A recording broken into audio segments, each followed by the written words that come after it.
thankful. It's hard to hear from here, I think. So, good afternoon, everyone, and thank you for joining us for today's COP30 Presidency Press Conference. As a reminder, these are daily press briefings organized by the COP30 Presidency. Guests will be confirmed on a daily basis and shared with media in advance of this briefing.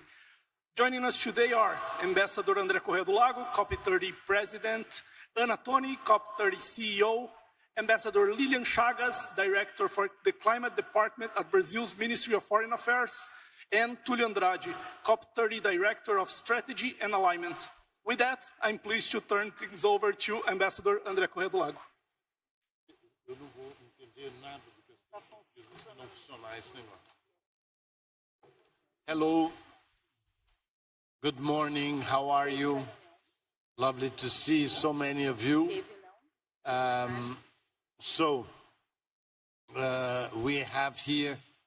We are here to answer your questions, and I believe that we have lots to talk about, and I think that we can go straight to the questions if you want. Eu não consigo entender o que ele diz. Não, senhor. Não, você está do meu lado.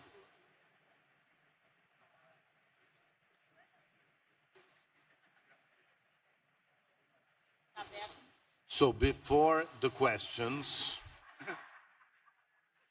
as you can see here, look who runs the show. You can turn up the volume a bit on the audio. We would be thankful. It's hard to hear from here, I think. So, I think Lilian will say a few words about the negotiation, Tulio will say a few words about the consultations, and I will answer all the irrelevant things.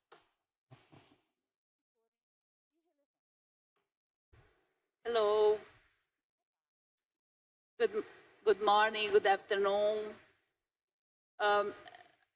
The mandated negotiations of COP30 are actually in day 2 today, because after the opening, the rooms started to work yesterday.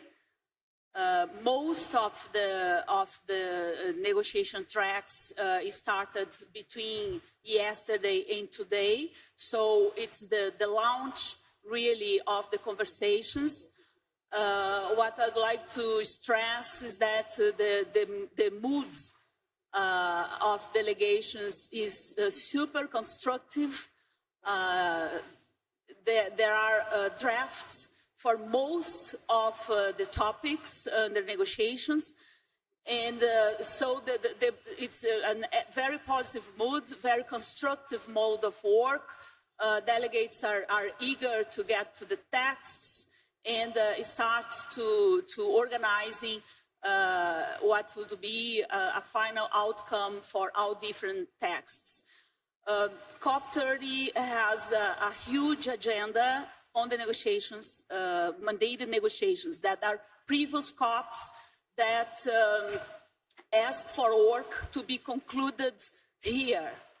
So that's why we call mandated negotiations, because they come from previous years. For example, the Global Goal on Adaptations asked the COP to have the adoption of up to 100 indicators in 2025. So this is a work that has been happening in the last few years with expert advisors, expert groups, and now we are in the conclusion of this very important technical work, the time where delegations have these 2 weeks to conclude the selection of indicators and provide this for the process. There are 145 agenda items in 5 different entities. The subsidiary body for implementation, the SBI, the SUBSTA, which is the technical body for technical and scientific advice, the COP itself, the parties, the Conference of the Parties for the Convention on Climate Change, the Conference of the Parties for the Kyoto Protocol, and the Conference of the Parties for the Paris Agreement. So these 5 entities, they form the agenda, which is a huge agenda. Some of these items are more technical, are reports and work that has to be forwarded and organized for the future, and some of them are substantive, with substantive mandate to have agreements and decisions at COP30. And so all delegations are working to have this number of decisions with substantive mandates. I will mention the main ones, and that would be the decisions on the adaptation cluster. It's the indicators for adaptation. It's the modalities for the Baku adaptation roadmap, also called BAR. That's a new avenue to discuss adaptation matters in the future. So we hope we have a good decisions there, and also guidance around national adaptation plans. So adaptation is one of the work stream that is already underway, and one of the main outcomes for Belém. The second one would be the Just Transition Work Program. Delegations have to agree here how this work program will be organized. It's a decision that was for COP29. We didn't have agreement there, but we are advancing into have this work program structured here in Belém. The third one would be the dialogue on how to implement the GST. Is a work that we are also picking up from last year, where we had very constructive progress in the Bonn session. That is the middle of the year where these negotiations start. And we are also having this, highlighting this topic, how to implement the first global stocktake of the Paris Agreement. Other than that, we have very important work on technology, on finance. Finance is the discussion around the finance, how finance flows must be aligned, must be consistent with developments of low carbon economies, how this discussion can be made under our UNFCCC process. And another highlight that I'd like to bring is the Gender Action Plan. Also, the mitigation work program is where parties discuss their experiences on mitigation efforts. And we also aim to get a decision on the mitigation work program here in Belém. So there are many mandates. They encompass the whole framework of the climate multilateral process: mitigation, adaptation, means of implementation, finance, technology, and capacity building. So there is a lot going on, and this translates into the number of people going in and out of the rooms. And what we are doing is to provide them the necessary spaces, the negotiation time that each topic deserves in order to get to these outcomes in the end. Thank you. Thank you, Lilian. Julio. Thank you, Ambassador. So we launched presidency consultations as part of the compromise for the agenda. Am I speaking too close to the mic? Okay. And the presidency consultations are focused on issues related to 4 agenda item proposals. 9.1, which is the legal obligation of developed countries to provide finance to developing countries, unilateral trade measures, the nationally determined contributions synthesis report,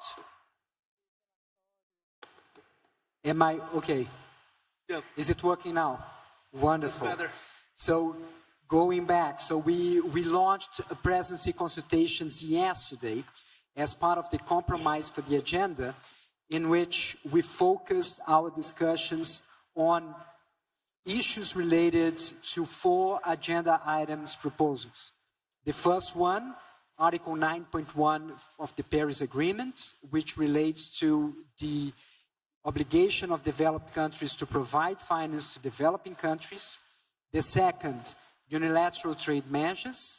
The third, the synthesis report of nationally determined contributions. And the fourth, biennial transparency reports.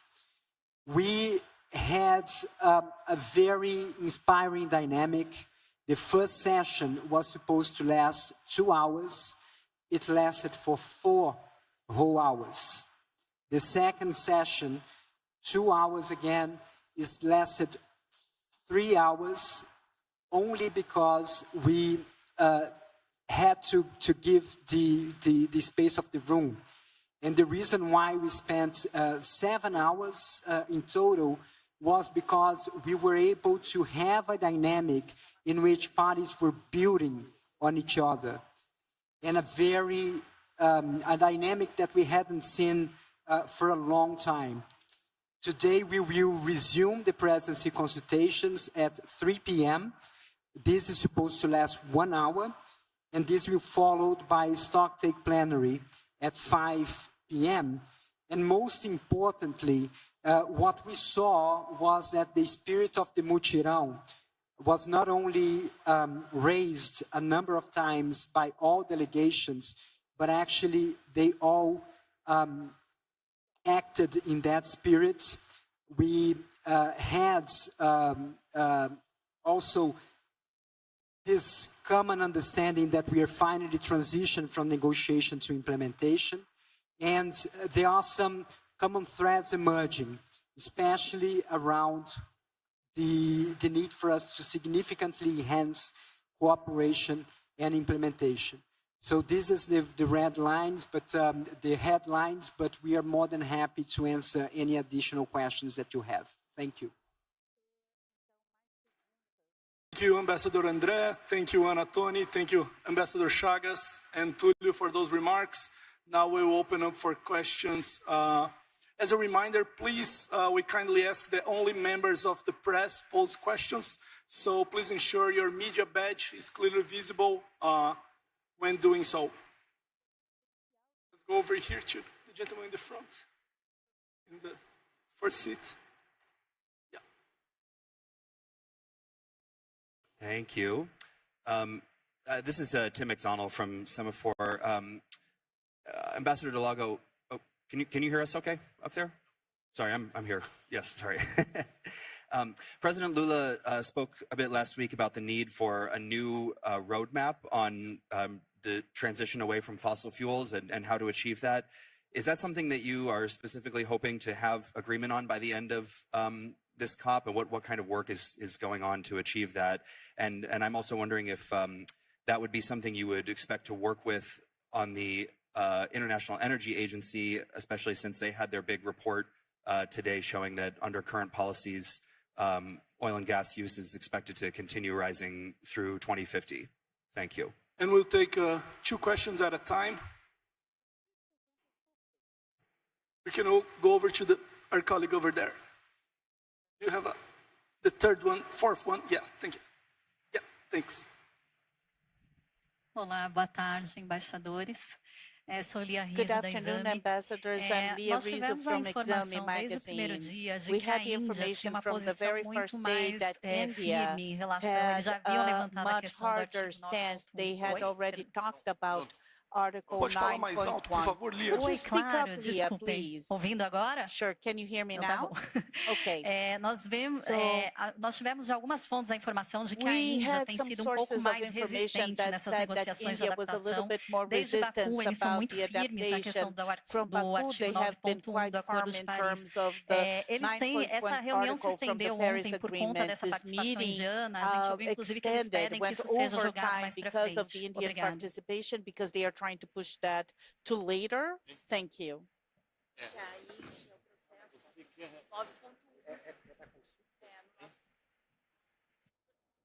Sorry, could you please clarify whether your question relates to the presidency consultations? Sim, com as consultas sobre a pauta de adaptação. Obrigada. Yes, about the adaptation agenda.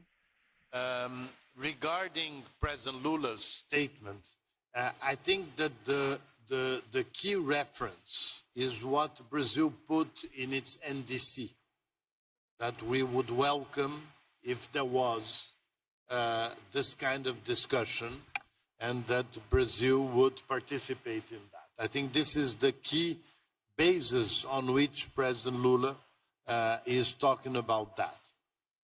But as we all know, this is not this is not an agenda item, or this is not at the moment anything that was raised during the COP. But President Lula very clearly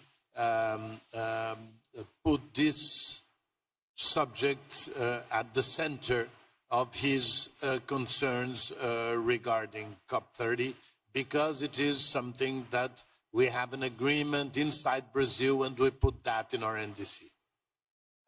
Com relação à tua pergunta, o Túlio vai responder.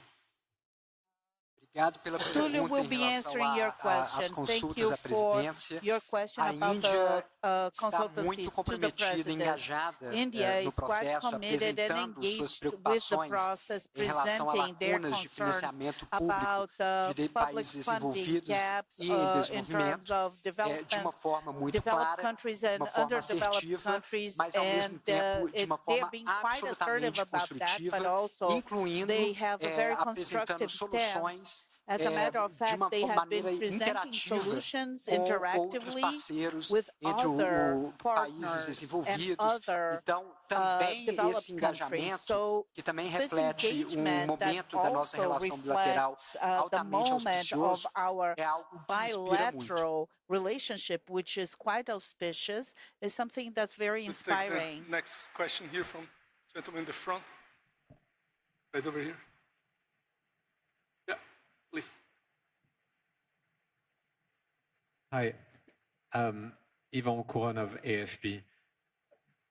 Do we understand that you're going to have good news to share at the plenary? This afternoon. And we'll take another question. Can we go over to our friend over there on the second row? Yeah, over there. No, sorry. To the right, yeah. Thank you. Thank you. I'm Anna from UOL. I just want to clarify what you're planning to do with the finance issue. Lilia mentioned that we have an item, if I get it right, it's finance consistent with development of new carbon economies. And then Tulio mentioned that 9.1 was one of the items under the consultancies of the presidency. So what you're planning to have this discussion on finance without making another fight that's probably blocking the development of these negotiations?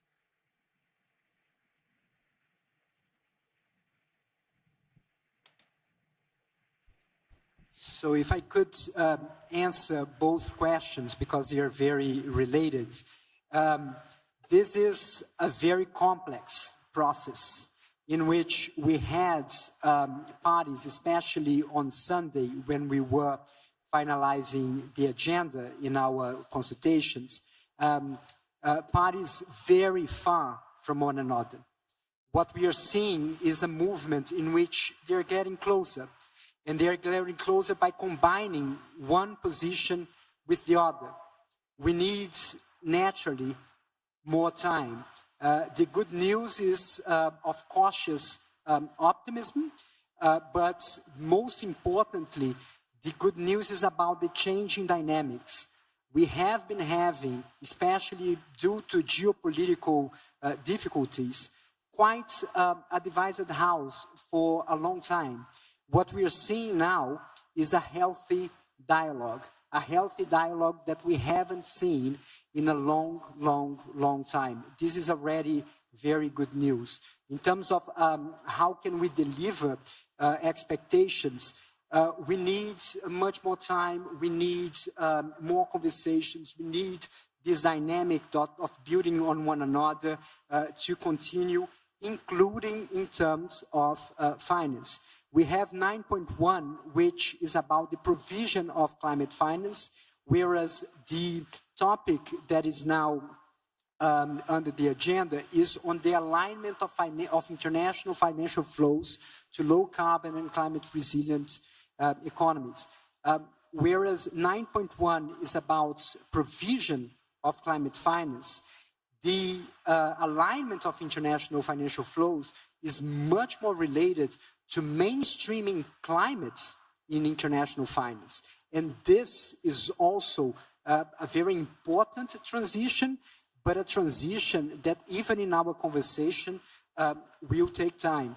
The advantages of presidency consultations is that we are able to guide and serve to health parties in a way in which we are seeing systemically across the board all the issues that are also playing out in the different agendas that Ambassador Lilian just said. And regarding the good news this afternoon, yes, I hope we can show that the consultations have been extremely constructive and extremely interesting. I hope to bring them. Then we will come back at 6, I believe. Yeah. We're getting close to time, so we'll go over to two last few questions. One from the lady right in the middle here in the second row.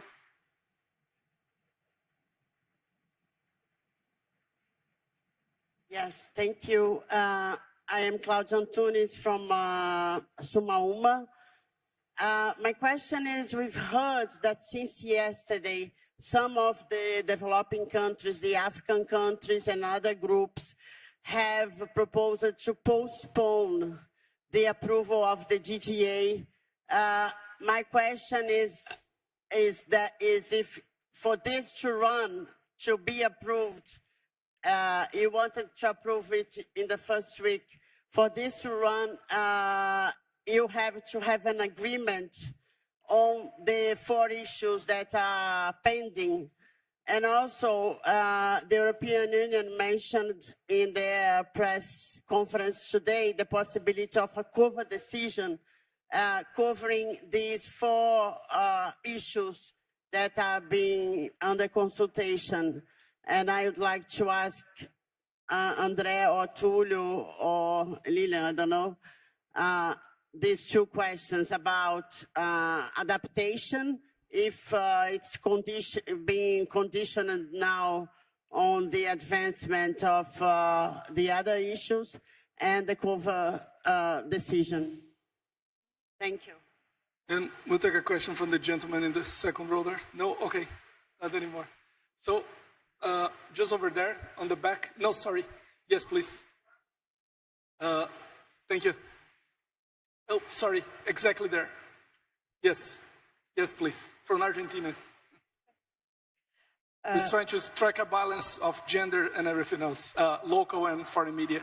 Thank you. Okay.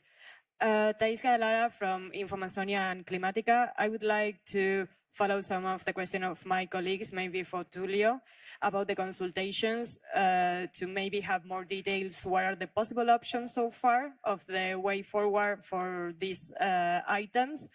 And for the ambassador, are you waiting for some more definitions on Article 9.1 consultation in order to confirm the event with the reactions from the party on the roadmap to 1.3 trillion?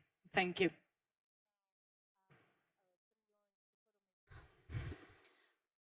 Claudia Antunes, thank you for your question. The mandate for COP30 is to parties to agree to select up to 100 indicators for the global goal on adaptation. This is mandate for this year, and as presidents of the process, we think that one very concrete way to strengthen multilateralism to demonstrate that the climate process is advancing, is resilient, is strong, and it continues to be beneficial to parties, is that we fulfill these mandates. So we will do whatever we can we have time, this is day 2 of negotiations. We have until the end of the next week to work on these indicators. And it's also normal in these negotiations to have at the second week the support of ministerial pairs, one from developed countries and one from developing countries. These pairs have been selected. They will be announced to parties very soon. And in case of the indicators for the GGA, we will count with the help of Germany and Kenya to. Sorry, but Germany is certain to advance this work. The mandate is for this COP. So whoever wants to change that, will have to convince 197 countries, because Brazil is intending to fulfill the mandate.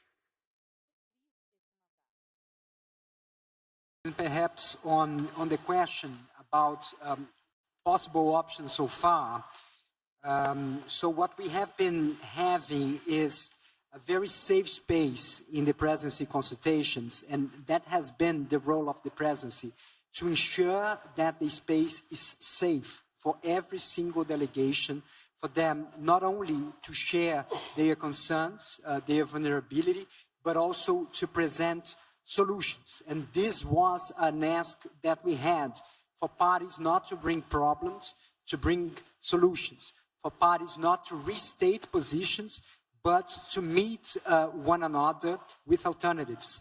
And we feel that we have been having that safe discussion.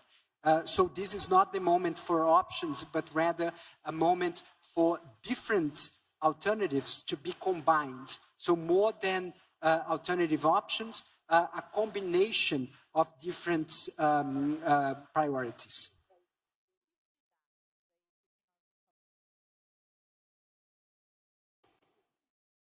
So we have 2 last questions. We go over to the gentleman in the front row here. I didn't answer about the 9.1 and the 1.3. Just to say that on Saturday, we're going to have a session to discuss the roadmap for 1.33. Okay, President Vladimir from the, it's funny to talk in English with you because we are both Brazilians, but I think it's the way, okay? Since we, I'm gonna go straight to you. Are you optimistic that we are gonna finish this COP on day 21? Because last week, people were saying, no, we are going at least until 24. But since we have a closed agenda for the first day, I just ask you, are you optimistic that we are going to close in the day 21? That's it. I mean, you can answer in English, but for us, we are going to translate you. Thank you.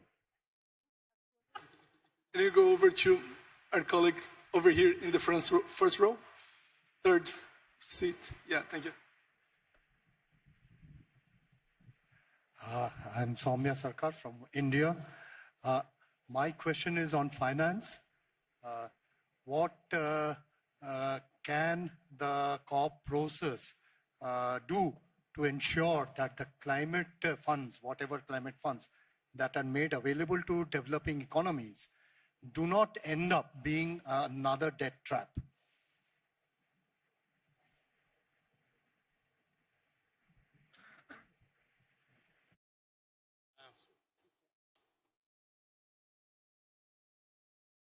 So,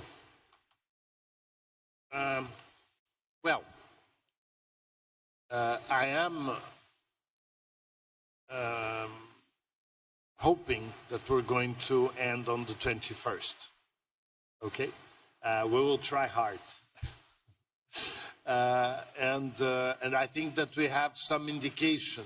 You know, this is a party-driven process, and the parties have been very constructive. We're having really a very good mood among the parties. We've also had very good interaction with the observers. We had very interesting discussions yesterday. So I think that there is a strong indication that everybody that is here wants to show the world that multilateralism works and that we're all together to prove that. And I think we are in the good direction. I just want to say something. Apparently there was like a misunderstanding. The Saturday discussion is about the roadmap to 1.3 trillion. Apparently there were some people that thought it was the first question was about the possible roadmap for the fossil fuels that you mentioned, President Lula mentioned. So the Saturday meeting is about the roadmap that Minister Babayev and I published last week on the Baku to Belém 1.3 trillion roadmap.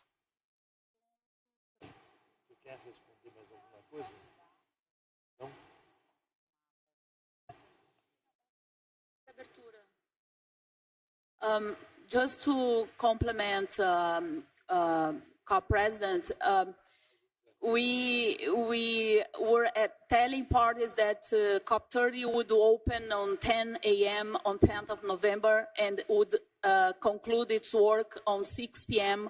on the 21st of November. We already got the first promise. We opened on the 10th at 10:30 a.m., just 30 minutes late. So we are positive and optimistic that we'll be able to conclude on time or very short delay, maybe 5 minutes, 10 minutes on the 21st.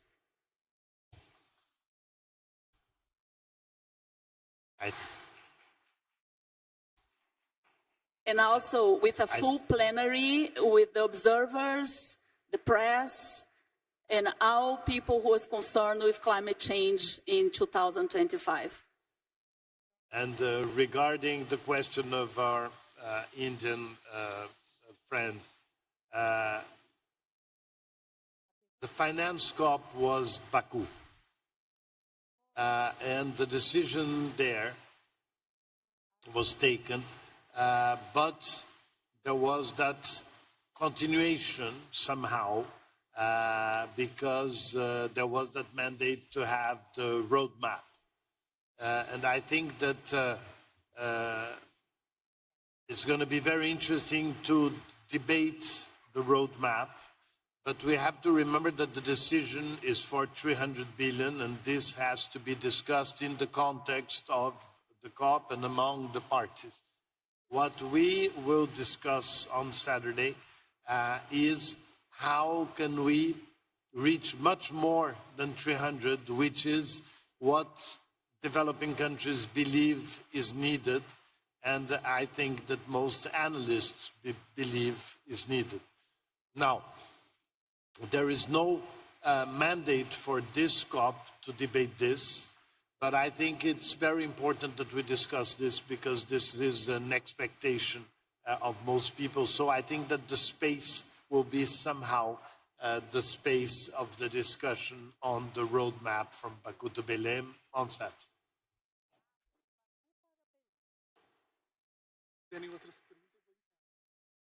Thanks, everyone. Thank you, everyone, for joining us today. As a reminder, we're having more than one press conference a day. We're going to try to host another one later today. And beginning today, we'll meet here at 1:15 p.m. and at 6:30 p.m., where we'll discuss other subjects.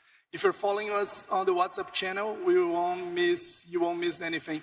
We'll stay in touch. Thanks so much. Thanks for your interest.